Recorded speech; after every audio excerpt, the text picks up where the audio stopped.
Hi guys, welcome to KNR Financials. இன்னைக்கு December 11th. So upcoming வீக்குக்கான bank நிஃப்டியோட entry exit எப்படி நம்ம பிளான் பண்ணலாம். ஸோ இதான் வந்து இன்னைக்கு நம்ம வீடியோவில் பார்க்க போகிறோம். ஸோ ப்ரீவியஸ் வீக்ஸில் நமக்கு பார்த்தீங்கன்னா மார்க்கெட் ஒரு நல்ல கன்சால்டேஷன் பண்ணிடுச்சு. கன்சால்டேஷன் பண்ணதுக்கப்புறம் ஒரு பிரேக் அவுட் போன வாரம் கொடுத்துச்சு. பிரேக் அவுட் கொடுத்ததுக்கப்புறம் மறுபடியும் மார்க்கெட் ரீடெஸ்ட் பண்ணிடுச்சு. கரெக்ட்டுங்களா? ஸோ நம்மளோட ஐடியல் லெவல் ஆஃப் அப்சர்வேஷன் நமக்கு அடுத்த வாரம் எப்படி இருக்கும் அப்படின்னு பார்த்தீங்கன்னா, நம்ம வந்து 1 hour டைம் ஃப்ரேமில் இந்த லெவல்ஸ்லாம் நம்ம மார்க் பண்ணிட்டோம். சரிங்களா? இதில் வந்து இன்டர்மீடியேட் லெவல் அப்படின்னு பார்த்தீங்கன்னா 43,700 வந்து ஒரு இன்டர்மீடியேட் லெவல் நமக்கு இருக்குது. சரிங்களா? இப்போ நம்ம வந்து 15 minutes டைம் ஃப்ரேமில் போயிட்டு என்ன நடக்குதுன்னு சொல்லிட்டு பார்ப்போம். ஸோ 50 minutes டைம் ஃப்ரேமில் நம்ம கான்சென்ட்ரேட் பண்ணுற முக்கியமான விஷயம் என்ன அப்படின்னு பார்த்தீங்கன்னா, மார்க்கெட் வந்து இந்த 2 ஏரியாவில் வந்து லோயர் லோ ஃபார்ம் பண்ணிவிட்டு மார்க்கெட் இங்கேருந்து ஒரு ஸ்மால் புல் பேக் நடந்திருக்கு. கரெக்டுங்களா? ஸோ அந்த கேஸில் என்ன ஆயிருக்கு அப்படின்னு பார்த்தீங்கன்னா 43,700 அண்ட் 43,800 சிஇஸ்லாம் வந்து நல்ல வால்யூமில் ஷார்ட் பண்ணியிருப்பாங்க. சரிங்களா? அப்படி ஷார்ட் பண்ணும்போது என்ன ஆயிருக்கும் அப்படின்னு பார்த்தீங்கன்னா, அவங்களுக்கு இந்த ப்ரீமியம் டிகேயில் ப்ராஃபிட் ஈஸியாக கிடச்சிருக்கும். சிமிலர்லி நமக்கு வந்து 43,300 43,200 இந்த ரேஞ்சில் வந்து புட் சைடில் இருக்கிற ப்ரீமியம் எல்லாமே ஷார்ட் பண்ணியிருப்பாங்க. சரிங்களா? ஸோ அதனால் வந்து மார்க்கெட் ஏன் அப்படி ஷார்ட் பண்ணியிருப்பாங்க புட் சைடு அப்படின்னு பார்த்தீங்கன்னா, பையர்ஸ் வந்து இதை வந்து ஒரு ரீடெஸ்ட்டாக கன்சிடர் பண்ணியிருந்தாங்க பட்சத்தில் அவங்க ஷார்ட் பண்ணியிருப்பாங்க. எக்ஸ்பெக்டிங் மார்க்கெட் வந்து மேலே போகுதுன்னு சொல்லிட்டு. சரிங்களா? ஸோ நம்மளோட கேஸ் இந்த சைடு நம்மளோட ட்ரெண்ட் என்ன அப்படின்னு பார்த்தீங்கன்னா, நம்மளோட trend still in buy side தான். நமக்கு வந்து இன்னும் செல் சைட் கொடுக்கல. சரிங்களா? ஸோ நம்மளும் என்ன பண்ணுவோம், அந்த புட் சைட் ஷார்ட் பண்ண பையர்ஸ் மாதிரி நம்ம வந்து என்ன பண்ண போகிறோம், கால் சைட் பார்க்குறது தான் அதிகமாக ட்ரை பண்ண போகிறோம். பட் நமக்கு வந்து ஸ்டில் அடிஷனல் கன்ஃபர்மேஷன் வேணும். சரிங்களா? So first level of structure நமக்கு பார்த்தீங்கன்னா 43,700 இருக்குது. ஸோ மார்க்கெட் வந்து 43,700ஐயும் 43,400க்குள்ளே மறுபடியும் நமக்கு என்ன ஆகிறதுக்கு வாய்ப்பு இருக்குது மண்டேலேருந்து பார்த்தீங்கன்னா, நமக்கு ஒரு கன்சால்டேஷன் ஆகிறதுக்கு வாய்ப்பு இருக்குது. கன்சால்டேஷன் ஆனதுக்கப்புறம் ஒரு பிரேக் அவுட் 43,700க்கு கொடுத்துச்சுன்ற பட்சத்தில் நமக்கு வந்து மார்க்கெட் வந்து நெக்ஸ்ட் லெவல் ஆஃப் டார்கெட் அப்படின்னு பார்த்தீங்கன்னா 44,000 வரைக்கும் போகிறதுக்கு வாய்ப்பு இருக்குது. 44,000ஐயும் உடச்சிருச்சுன்ற பட்சத்தில் 44,300 போகிற வரைக்கும் மார்க்கெட் ஈஸியாக போகும் பை சைடில். சரிங்களா?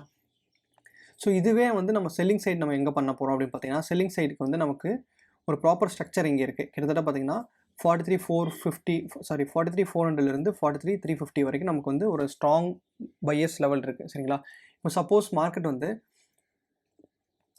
நல்ல ரேஞ்ச் கன்சாலிடேட் ஆனதுக்கப்புறம் நமக்கு இது பிரேக் அவுட் கொடுத்து மறுபடியும் ரீடெஸ்ட் பண்ணுச்சுன்னா நம்ம ஐடியா வந்து செல் பண்ண போகிறோம். So next level of target அப்படின்னு பார்த்தீங்கன்னா நமக்கு வந்து கீழே 43,000 வரைக்கும் போகிறதுக்கு சான்சஸ் அதிகமாக இருக்குது. சரிங்களா?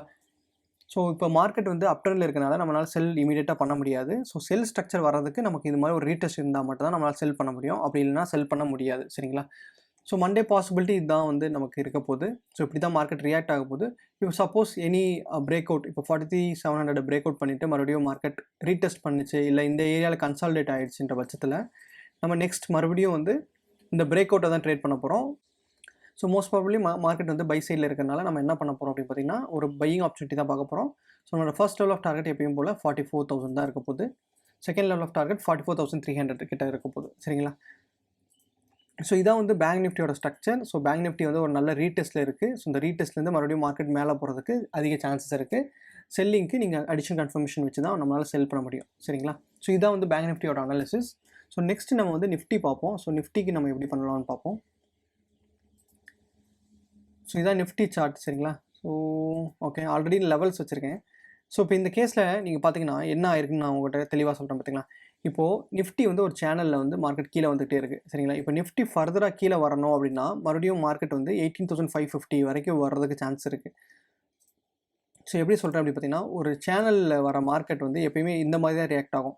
ஸோ ஒரு லோயர் ஹை இருக்கும், ஒரு லோ, மறுபடியும் ஒரு லோயர் ஹை, மறுபடியும் ஒரு லோ, மறுபடியும் ஒரு லோயர் ஹை, அதுக்கப்புறம் வந்து இந்த சேனலுக்குள்ளே ஒரு லோ ஃபார்ம் ஆயிடுச்சு. கரெக்டுங்களா?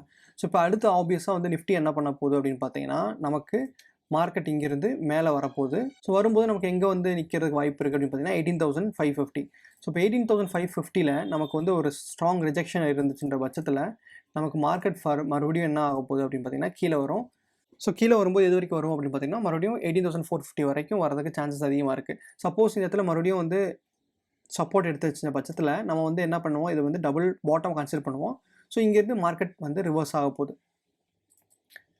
ஸோ 18,550க்கு மேலே மார்க்கெட் வந்து பிரேக் அவுட் கொடுத்துச்சுன்ற பட்சத்தில் மறுபடியும் மார்க்கெட் வந்து டெம்பரரியாக புல் பேக் எடுக்க போகுது. ஆப்வியஸாக வந்து 18,650 வரைக்கும் போகிறதுக்கு அதிக சான்சஸ் நமக்கு இருக்குது. சரிங்களா? ஸோ இதான் வந்து நிஃப்டி சைட். ஸோ இந்த நிஃப்டிக்கு நம்ம வந்து என்ன பண்ண போகிறோம் அப்படின்னு பார்த்தீங்கன்னா 550 வரும்போது நம்மளால் செல் பண்ணுவோம். அதுவே வந்து மார்க்கெட் மறுபடியும் இங்கே ஹால்ட் அடிச்சு எதுவும் பிரேக் பண்ணுச்சுன்னா அந்த கேஸில் வந்து பை பண்ணுவோம் டெம்பரரியாக. நம்மளோட ஃபர்ஸ்ட் லெவல் ஆஃப் டார்கெட் அப்படின்னு பார்த்தீங்கன்னா 18,550, செகண்ட் லெவல் ஆஃப் டார்கெட் அப்படின்னு பார்த்தீங்கன்னா 18,650 வரைக்கும் போகிறதுக்கு வாய்ப்பு இருக்குது. சரிங்களா?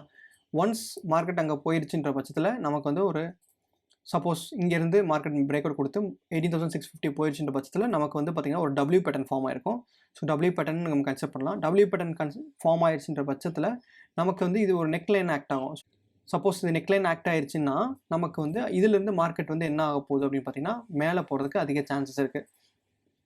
இப்போ நிஃப்டி மேலே போகிறனால என்ன ஆகும் அப்படின்னு பார்த்தீங்கன்னா பேங்க் நிஃப்டியும் அதோட கூட ட்ராவல் பண்ணும்போது நமக்கு பேங்க் நிஃப்டியும் 44,500 வரைக்கும் போகிறதுக்கு அதிக சான்சஸ் இருக்குது. ஸோ இதான் வந்து நிஃப்டிக்கான அனாலிசிஸ். ஸோ நிஃப்டியும் இப்படி தான் பிஹேவ் ஆக போகுது. நம்ம வந்து வெயிட் பண்ணி மண்டேலேருந்து என்ன ஆகுதுன்னு சொல்லிட்டு பார்ப்போம். இண்டிவிஜுவலாக ஒவ்வொரு நாளைக்கும் அதோட அனாலிசிஸை வந்து நம்ம அன்னன்ன டேக்கு பார்ப்போம். ஸோ இதான் வந்து நிஃப்டி அண்ட் பேங்க் நிஃப்டியோட அனாலிசிஸ். வீடியோ பிடிச்சிருந்தா லைக் பண்ணுங்கள், ஷேர் பண்ணுங்கள், சப்ஸ்கிரைப் பண்ணுங்கள். தேங்க்ஸ் ஃபார் வாட்சிங் KNR Financials. Take care. Bye friends.